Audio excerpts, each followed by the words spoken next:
Shalom, brethren and friends, and thank you for tuning in to this 11th episode of On the Level.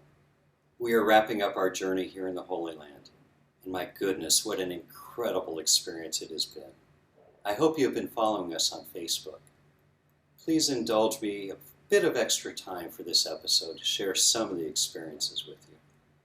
Nearly 80 of us came to Israel with the ideal of spreading the cement of brotherly love and affection. And we further hope that our visit might leave an indelible impression, not only upon our minds, but also upon those whom we have met. In these regards, I must proclaim our journey a complete success. We met brothers, speakers, and journalists who helped us to better understand the complexities of the region.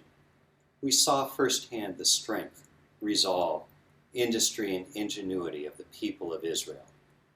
We saw through the eyes of the Bible, retracing the steps of Kings David and Solomon, Jesus and the apostles. We learned how and where King Solomon's temple was constructed and later destroyed, to be replaced some 500 years later by the Second Temple. We helped to initiate an Arab brother into a lodge in Jerusalem, and what made this experience truly incredible was that we had some 150 brethren from a dozen different countries, representing some 60 lodges and all three Abrahamic religions, in Zedekiah's cave, from whence the stones for the two temples were quarried. The Israeli brethren seemed to be duly impressed with our California ritual, and we were certainly enthralled with theirs. The universality of Freemasonry was in plain sight, and we have a new and faithful brother among us who will not soon forget that evening. We went to Bethlehem, where we spoke at length with a Palestinian Christian man who helped to paint the picture from his vantage point, opening our eyes in unexpected ways. My ultimate goal for our trip was that through these experiences, each of us would return to our homes and our lodges with a greater understanding of each other's distinctions, and from that understanding, we would grow to appreciate and ultimately accept these differences. In speaking to our fellow travelers, I feel it was a complete success. Our Israeli brethren have long understood their role in repairing the world, and they now know that we will be a partner with them. They heard the message of civility and are committed to doing their part in promoting it. We learned that as interesting and important as the stones of the edifices here are, the true beauty of the religion are its living stones, its people. The most fundamental conclusion I have reached is that the nations of the Middle East need Freemasonry. The lessons and values can help to create hope where it is in short supply. It can provide a legitimate framework for people of disparate thought and opinions to work together for peace and harmony. And in my opinion, it would be well received by many people. The time is right for Freemasonry to work to heal the wounds of the centuries.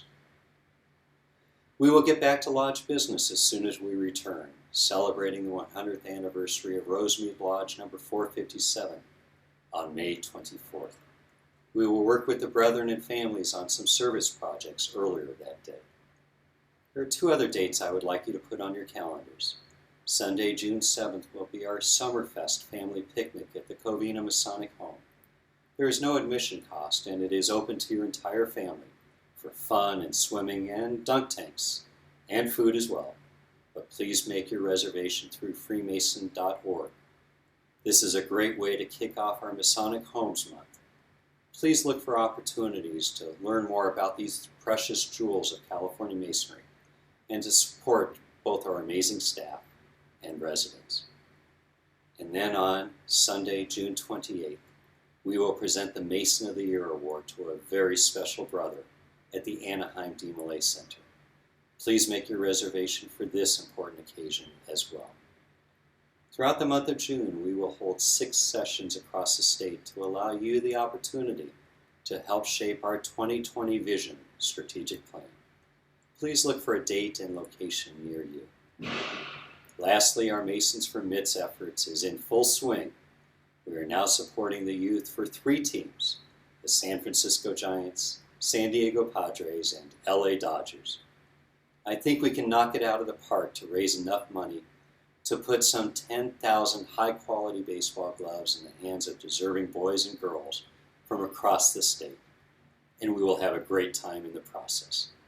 Please plan now to join us for Mason's Night in each of these ballparks in late August and early September, and kick in a few mitts while you're at it.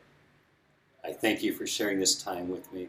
Please feel free to share this link with anybody you think may have an interest in seeing it, and perhaps show it in a lodge meeting. I would love to read any comments you might want to leave, and I'll address any questions you might have for me.